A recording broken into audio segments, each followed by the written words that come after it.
Anissa Tagalong, NPM 714-087, Prodi PGSD, Fakultas Pendidikan Ilmu Pengetahuan Sosial dan Bahasa.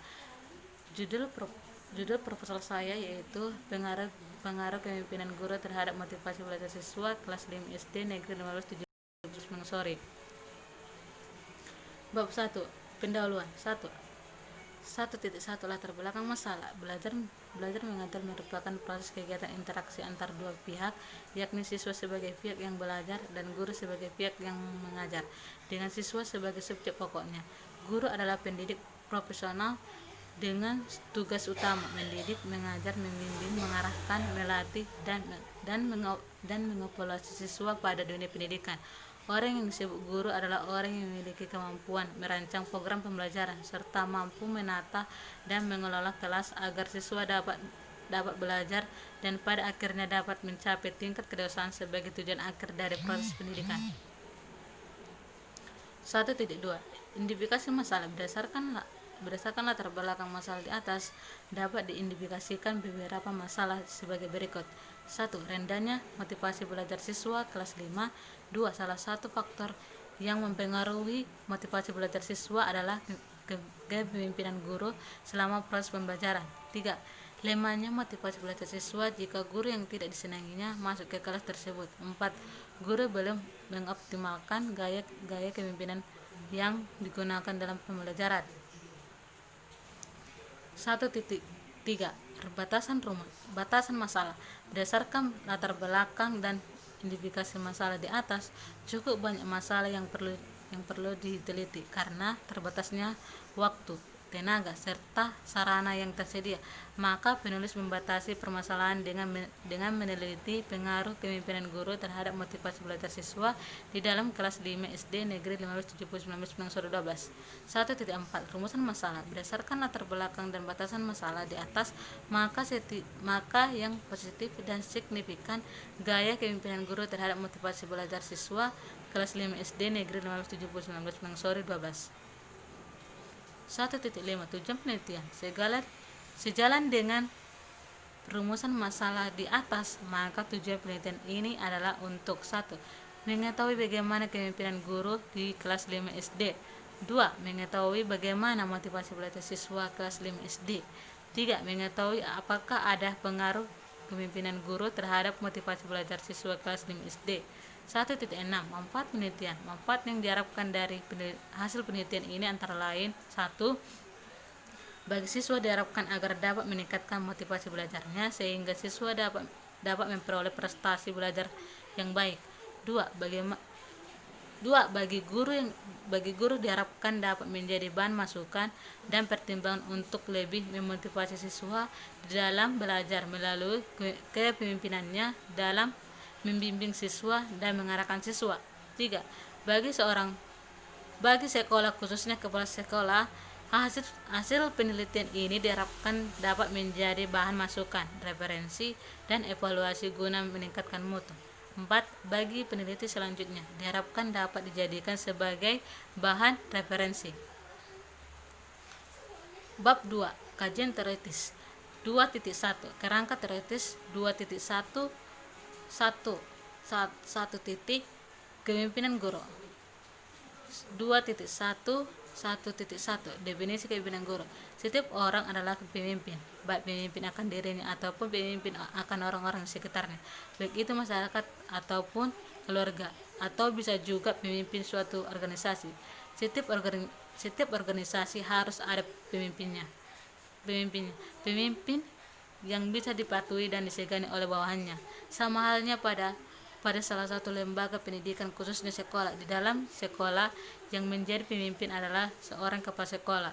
Kepala sekolah adalah fungsional guru yang diberi tugas untuk memimpin suatu sekolah. Maka Wibang tahun 2012 halaman 9 menyatakan, kepemimpinan adalah kemampuan yang ada di dalam diri seseorang, baik secara alami atau melalui suatu pendidikan untuk mempengaruhi orang lain, baik individu maupun kelompok dalam suatu organisasi dalam situasi tertentu, sehingga dengan sukarela anggota organisasi melakukan tujuan yang hendak dicapai. Para pemimpin dapat menggunakan bentuk-bentuk kekuasaan atau kekuatan yang berbeda untuk mempengaruhi perilaku bawahan dalam berbagai situasi. 2.1.1.2 Gaya kepemimpinan guru.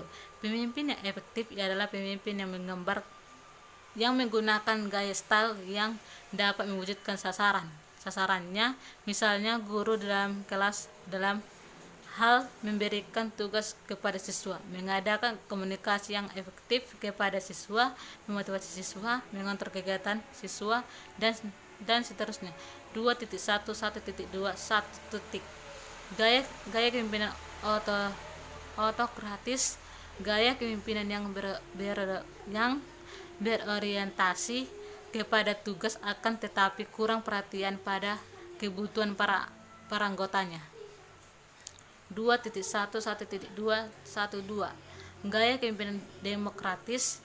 Gaya kepemimpinan yang mengikuti sertakan anggota dalam pengambilan keputusan dalam rangka menumbuhkan komitmen kerja untuk mencapai tujuan.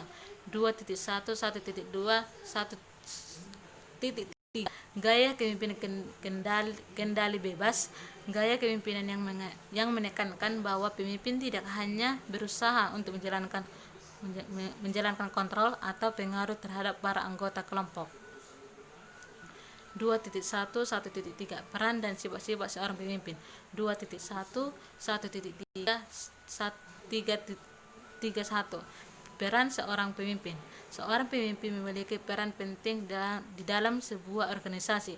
Hal ini disebabkan karena maju mundurnya suatu organisasi tergantung pada peran seorang pemimpin. 2.1.1.3.2 Sifat seorang pemimpin. Untuk menjadi pemimpin diperlukan adanya syarat-syarat tertentu. Syarat-syarat dan sifat-sifat untuk menjadi seorang pemimpin sangat berbeda dengan syarat-syarat dan sifat yang diperlukan seorang pemimpin dalam dunia pendidikan. 2.1.1.2 Motivasi belajar. 2.1.2.1 Pengertian motivasi belajar. Motivasi adalah suatu perbuatan tenaga di dalam diri atau pribadi seseorang yang ditandai oleh dorongan efektif dan reaksi-reaksi dalam mencapai tujuan. Dari pengertian motivasi di atas dapat diambil kesimpulan bahwa motivasi adalah suatu dorongan dari luar maupun dari dalam diri seseorang yang menimbulkan tindak-tindakan tertentu dalam melakukan aktivitas untuk mencapai tujuan yang diinginkan. 2.2 Jenis-jenis motivasi belajar. Motivasi dapat dibedakan menjadi dua bagian, yakni motivasi intrinsik dan motivasi ekstrinsik. Motivasi intrinsik adalah motivasi yang timbul dari dalam diri sendiri. Motivasi ekstrinsik adalah motivasi yang timbul dari luar. 2.1.2.3 Fungsi motivasi dalam belajar. Motivasi merupakan penggerak dari setiap kegiatan yang akan dikerjakan untuk mencapai cita yang diinginkan. Motivasi dapat menentukan arah perbuatan dan memberikan arah tujuan yang akan dicapai. Motivasi dapat juga berfungsi sebagai pendorong usaha dalam pencapaian prestasi. Dalam proses pembelajaran, motivasi sangat berperan dalam menentukan keberhasilan pembelajaran tersebut. 2.1.2.4 Faktor-faktor yang mempengaruhi motivasi dalam proses pembelajaran. Menurut Ali Imran di dalam Iman tahun 2012 halaman 12 ada 6 faktor-faktor yang mempengaruhi motivasi di dalam proses pembelajaran, yakni 1. Cita-cita atau aspirasi siswa. 2. Kemampuan siswa. 3. Kondisi siswa. 4. Kondisi lingkungan siswa. 5. Cita-cita merupakan salah satu faktor yang mempengaruhi belajar. 2.2 Kerangka berpikir. Dalam penelitian ini, peneliti ingin membuktikan ada pengaruh kepemimpinan guru terhadap motivasi belajar siswa atau dengan perkataan kepemimpinan guru dan mempengaruhi motivasi belajar siswa. Penelitian ini memotivasi siswa tidak hanya dipengaruhi oleh faktor dari dalam diri siswa saja, tetapi juga dipengaruhi oleh faktor eksternal yang salah satu contohnya adalah kepemimpinan guru di dalam kelas. Sikap guru di dalam kelas sangat mempengaruhi motivasi belajar siswa. 2.2 Kerangka berpikir. Dalam penelitian ini, peneliti ingin membuktikan ada pengaruh kepemimpinan guru terhadap motivasi belajar siswa, atau dengan perkataan lain, kepemimpinan guru dapat mempengaruhi motivasi belajar siswa. Penelitian ini memotivasi belajar siswa tidak hanya dipengaruhi oleh faktor dari dalam diri siswa saja, tetapi juga dipengaruhi oleh faktor eksternal, yang salah satu contohnya adalah kepemimpinan guru di dalam kelas. Sikap guru dalam kelas sangat mempengaruhi motivasi belajar siswa.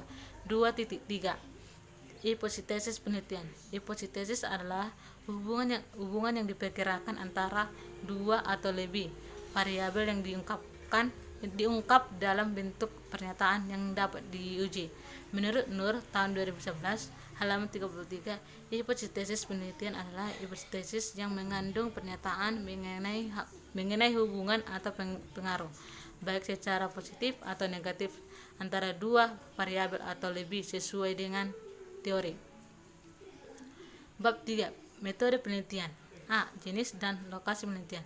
Jenis penelitian yang digunakan adalah penelitian yang bersifat kuantitatif. Jenis penelitian yang dimaksud yaitu penelitian struktur yang dimulai dari pengujian hipotesis yang bersifat non-eksperimental. Penelitian ini untuk mengetahui bagaimana pengaruh kepemimpinan guru X terhadap motivasi belajar peserta didik Y. Penelitian ini dilaksanakan di SD Negeri 1579 Blangsori tahun 2020. Lokasi penelitian tersebut dipilih karena peserta didik dan guru di sekolah tersebut masih kurang memahami tentang pentingnya kepemimpinan guru dan motivasi peserta didik dalam menunjang proses pembelajaran. Selain itu, sekolah tersebut dekat dengan tempat tinggal peneliti dan lokasinya sangat strategis sehingga mudah terjangkau. B. Populasi dan sampel. 1. Populasi. Populasi adalah wilayah generalisasi yang terdiri atas objek atau subjek yang mempunyai kualitas dan karakteristik tertentu yang ditetapkan oleh peneliti untuk dipelajari dan kemudian ditarik kesimpulannya. 2. Sampel. Sampel adalah sebagian atau wakil populasi yang diteliti kemudian untuk menentukan yang harus diambil dalam suatu populasi yang ada. C. Metode pengumpulan data. Ketetapan memilih metode merupakan salah satu syarat keberhasilan penelitian, sebab kualitas hasil penelitian tergantung pada kualitas data yang diperoleh. Untuk memperoleh data yang valid dan dapat dipertanggungjawabkan keberadaannya, penelitian ini menggunakan metode angket dan dokumentasi. D. Instrumen penelitian. Penelitian merupakan alat bantu yang digunakan oleh peneliti untuk mengumpulkan data penelitian dengan cara melakukan pengukuran. Instrumen yang digunakan dalam penelitian ini berupa kuesioner atau angket yang disusun dalam bentuk model skala Likert. Penulis di sini menggunakan angket tertutup, yakni responden tinggal memilih alternatif jawaban yang telah sediakan.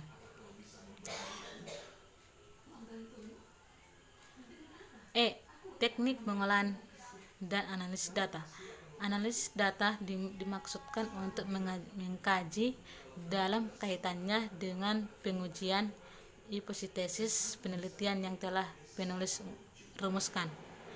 Kegiatan dalam analisis data adalah mengelompokkan data berdasarkan variabel dan jenis responden. Menganalisis data berdasarkan variabel dari seluruh responden, menyajikan data tiap perumusan masalah, dan melakukan perhitungan untuk menguji hipotesis yang telah diajukan. Sekian dari hasil paparan dari profesor saya. Sekian dan terima kasih.